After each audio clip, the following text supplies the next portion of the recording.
All right, so it's a nice, beautiful, sunny day out here at Lake Godstone, and we're going to go and have a look at our aquaponics garden and see what's going on here.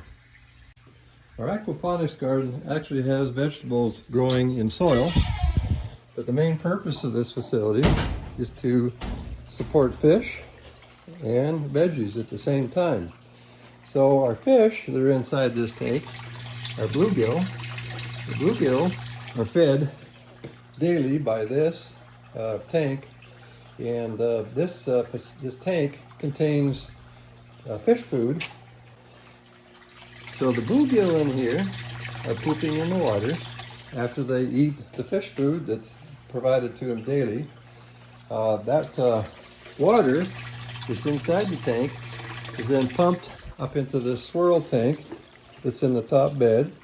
And once the water, and remember there's no dirt in here, this is strictly lava rock, so these vegetables are growing in lava rock with water.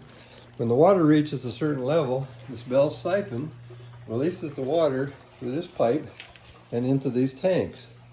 These tanks where the vegetables are located are strictly water, there's no dirt. As you can see, the vegetables are growing very well. And the reason they're growing very well is because they are taking the nitrates out of the water, which are poisonous to the fish, and returning the water, once the tanks are full, in this pipe at the bottom. And you can see the water going back into the tank at the rear corner here. That water is now purified of all nitrates, and the fish are getting fresh water again. That's essentially how Mother Nature works all over the world. One other important thing to remember about the needs of the vegetables in here, besides water and sunlight and nitrates, these plants survive on carbon dioxide. The best way to improve the production of vegetables in here is to pump carbon dioxide into this room, this greenhouse. Most commercial greenhouses do pump carbon dioxide into the greenhouse to increase production. Another thing to know is that if the carbon dioxide content of our air, which is very tiny, it's not 1%, it's not 1/10%, it's close to 1/100% of the air that you breathe. And if it were to drop in half, if the carbon dioxide were to drop in half of what it is today, all these plants, all the trees on Earth would die. And of course, if all plant life dies, then the human race dies. I'm just very concerned about this talk about eliminated carbon dioxide from our atmosphere. It's a trace element. It's barely measurable. It's a tiny amount. And our trees and vegetation all rely on carbon dioxide. They convert it to oxygen. If you eliminate that green stuff in the ocean called plankton, they're through photosynthesis converting carbon dioxide to oxygen, and that is where we get most of our oxygen. It comes from the ocean. Well, it comes from trees too, but most of our oxygen comes from the ocean and from the plankton, and they live on carbon dioxide. If you eliminate carbon dioxide, they all die.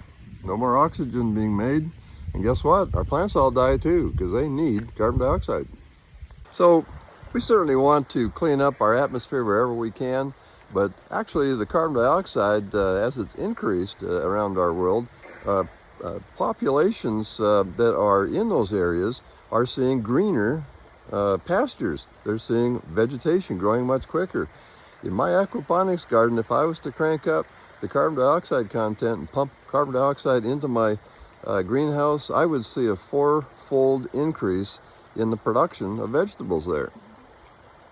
Most people don't realize that if you remove carbon dioxide from our atmosphere, as small as it is now, then there's a lot of bad things will happen. You know that envelope that they all call greenhouse gases actually keeps our Earth warm. If you didn't have that level of greenhouse gases in the atmosphere, we'd all freeze to death. That's a fact. Doubt that's going to happen, but that's what happens when you eliminate the greenhouse gases totally. So I say, let's start educating our youth. Let's start telling them the truth about things. Let's quit telling them that carbon dioxide is the problem and start concentrating things that are a problem to clean up our world.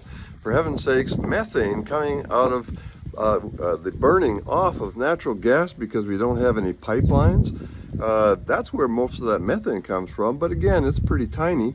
And the fact of the matter is this government just eliminated the production of natural gas in Louisiana that was going to be shipped off to foreign countries, so those foreign countries could convert coal burning plants producing electricity to natural gas plants burning natural gas to produce electricity. Now, electricity for our cars, these electric cars, it comes from burning fossil fuels, whether you like it or not, producing the electricity to power the cars. So let's quit with the political nonsense and start telling everybody the truth.